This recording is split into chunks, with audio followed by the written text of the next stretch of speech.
Perkenalkan, nama saya Wardah Kalsum dengan NIM 20700122005. Pada kesempatan kali ini, saya akan menjelaskan tentang bilangan bulat. Bilangan bulat adalah bilangan yang tidak mempunyai pecahan desimal, misalnya 8, 21, 8765, min 34, 0, dan sebagainya. Berlawanan dengan bilangan bulat adalah bilangan real yang tidak mempunyai titik desimal seperti 8,0, 34,25, 0,02, dan sebagainya.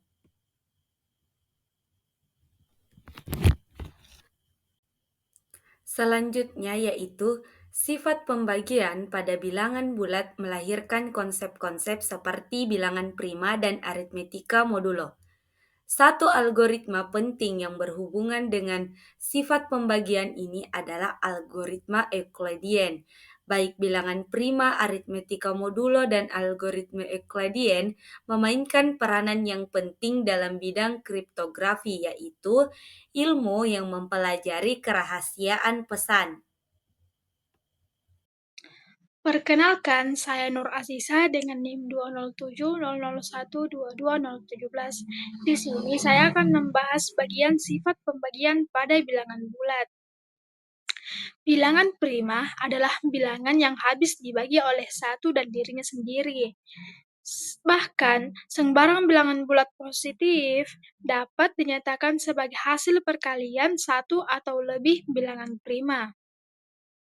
Definisi 5.2. Misalkan A dan B, dua buah bilangan bulat dengan syarat A tidak sama dengan 0. Kita nyatakan bahwa A habis membagi B, dan jika terdapat bilangan bulat C, sedemikian sehingga B sama dengan AC. Notasi A habis membagi B jika B sama dengan AC, di mana C elemen dari Z dan A tidak sama dengan 0, adalah himpunan bilangan bulat. Ingatlah bahwa Z adalah himpunan bilangan bulat. Dengan kata lain, jika B dibagi dengan A, maka hasil pembagiannya berupa bilangan bulat, di mana kadang-kadang pernyataan A habis membagi B ditulis juga sebagai B kelipatan dari A. Contoh, 4 habis membagi 12 karena 12 dibagi dengan 4 itu sama dengan 3, di mana 3 adalah bilangan bulat, atau 12 sama dengan 4 dikali 3 itu sama dengan 12, tetapi 4 tidak habis membagi 13 karena 13 dibagi 4 itu sama dengan 3,25, yang di mana 3,25 ini adalah bukan bilangan bulat. Secara umum, jika hasil pembagian bilangan bulat dinyatakan sebagai himpunan bilangan bulat juga, maka sembarang bilangan bulat bila dibagi dengan suatu bilangan positif, maka selalu terdapat satu hasil bagi dan dua sisa pembagian. Misalnya, 13 dibagi dengan 4 memberikan hasil bagi 3 dan sisa 1. Kasus khusus, jika A habis membagi B, maka sisa pembagian adalah 0. Misalnya 12 dibagi dengan 4, maka yang memberikan hasil 3 dan sisa 0. Nah, kita perlu memperhatikan bahwa sisa hasil pembagian itu selalu lebih besar atau sama dengan 0, tetapi lebih kecil dari pembagi. Teorema 5.1.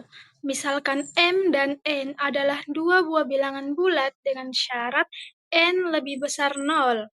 Jika M dibagi dengan N, maka terdapat dua buah bilangan bulat untuk Q dan R. Sedemikian sehingga M sama dengan NQ ditambah R dengan 0 lebih besar atau sama dengan R, lebih kecil atau sama dengan R, dan lebih kecil N.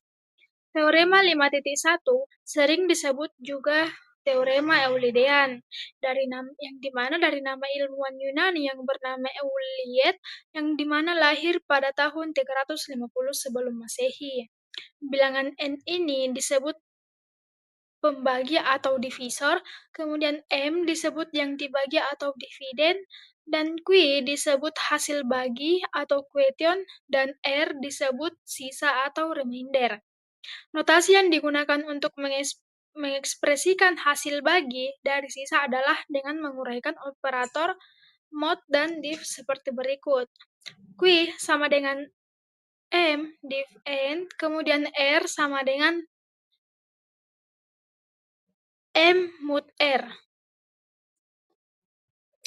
Contoh 5.1. 1987 jika dibagi dengan 97 memberikan hasil bagi 20 dan sisa 47. Jadi, kita dapat menuliskan bahwa 1987 dikurang dengan sama dengan 97, kemudian 20 ditambah dengan 47. Atau diekspresikan sebagai 1987 divisor 20 dan 1987 mod 97 sama dengan 47. Begitu juga jika minus 22 dibagi dengan 3 dapat dituliskan sebagai min 22 sama dengan 3 dikali min 8 ditambah dengan 2.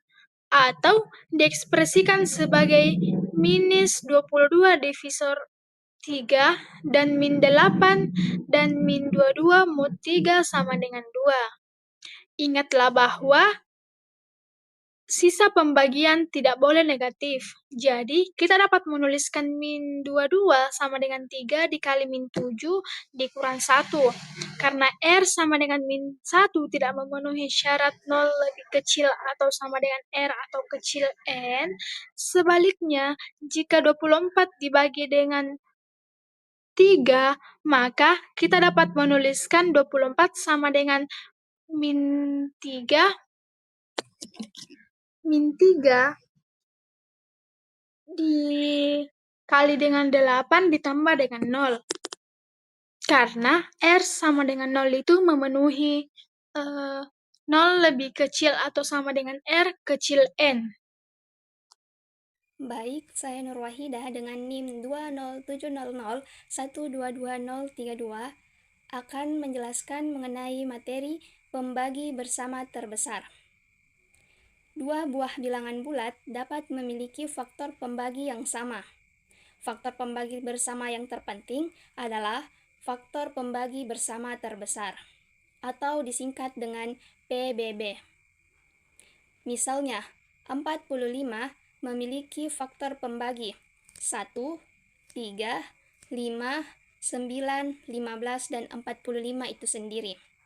Sedangkan 36 memiliki faktor pembagi 1, 2, 3, 4, 9, 12, 18, dan 36 itu sendiri.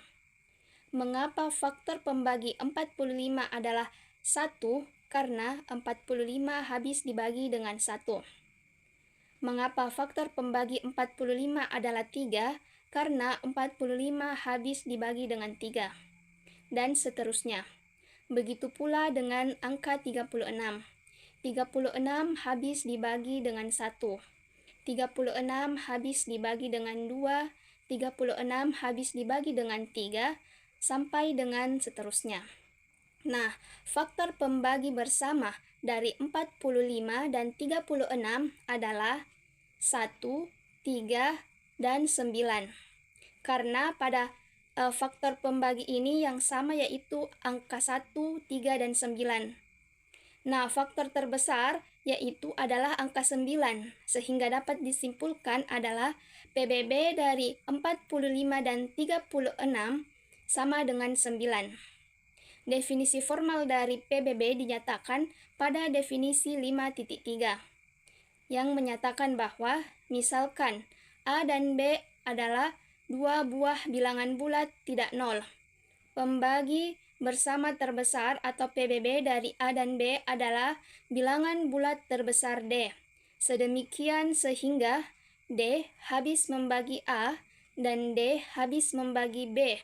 Dalam hal ini dinyatakan bahwa PBB A dan B sama dengan D. Sifat-sifat dari pembagi bersama terbesar dinyatakan dengan teorema 5.2. Misalkan A, B, dan C adalah bilangan bulat. Yang pertama yaitu, jika C adalah PBB dari A dan B, maka C habis membagi A ditambah B. Yang kedua, jika C adalah PBB dari A dan B, maka C habis membagi A dikurang B. Yang ketiga, jika C habis membagi A, maka C habis membagi AB. Nah, selanjutnya kita akan lakukan pembuktian untuk teorema 5.2. Tetapi pada kali ini kita hanya membuktikan yang bagian pertama saja atau yang bagian A. Karena C adalah PBB dari A dan B, maka C habis membagi A dan C habis membagi B. Karena C habis membagi A, maka berarti A sama dengan C D1. Ini sesuai dengan teorema 5.2. Kemudian, untuk suatu bilangan bulat D1, begitu juga karena C habis membagi B, maka berarti B sama dengan C D2. Ini sesuai dengan definisi 5.3. Selanjutnya, untuk suatu bilangan bulat D2, kita jumlahkan dari teorema 5.2 dan definisi 5.3, yaitu A ditambah B, sama dengan C D1 ditambah C D2, sama dengan C dalam kurung D1 tambah D2. Nah, dari pernyataan ini terlihat bahwa C habis membagi A ditambah B. Untuk contoh lebih jelasnya akan dijelaskan oleh teman saya. Baik, kita akan beralih ke contoh 5.2 yang dimana PBB dari 45 dan 36 adalah 9. Menurut teorema 5.2, ada 3 penyelesaian. Yang pertama, 9 habis membagi 45 ditambah 36 sama dengan 81. Kedua, 9 habis membagi 45 dikurang 36 sama dengan 9. Ketiga, 9 habis membagi 45 dikali 36 sama dengan 1620. Di sini saya akan menjelaskan pembuktian dari bagian B. Yang pertama, misalkan C adalah PBB dari A dan B, maka C habis membagi A dan C habis membagi B. Karena C habis membagi A, berarti terdapat bilangan bulat D1 sehingga A sama dengan C D1.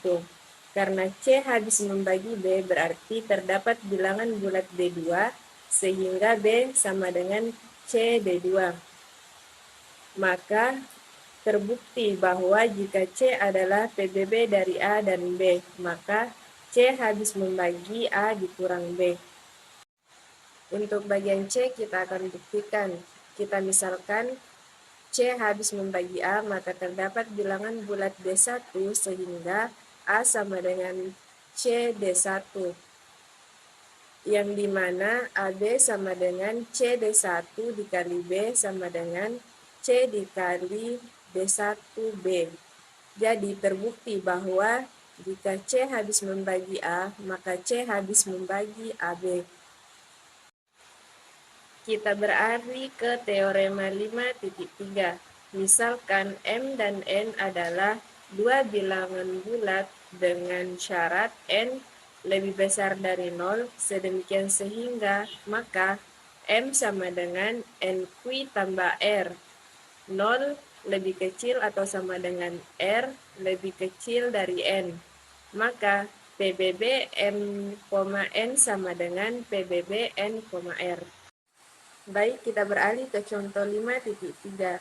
Jika 80 dibagi dengan 12 memberikan hasil 6 dan sisa 8, maka menurut teorema 5.3, PBB 80 dan 12 sama dengan PBB dari 12 dan 8 dengan sisa 4. Jika 12 dibagi dengan 8 memberikan hasil 1 dan sisa 4, maka menurut teorema 5.3, PBB dari 12 dan 8 sama dengan PBB dari 8 dan 4 dengan sisa 4. Jika 8 dibagi dengan 4 memberikan hasil 2 dan sisa 0, maka menurut teorema 5.3, PBB dari 8, 4, dan sama dengan PBB dari 4 dan 0 yang bersisakan 4. Maka dari beberapa perhitungan yang telah ditunjukkan di atas, kita akan memperoleh PBB dari 80 dan 12 sama dengan PBB dari 12 dan 8 sama dengan PBB dari 8 dan 4 sama dengan PBB dari 4 dan 0 yang dimana sisanya itu adalah 4.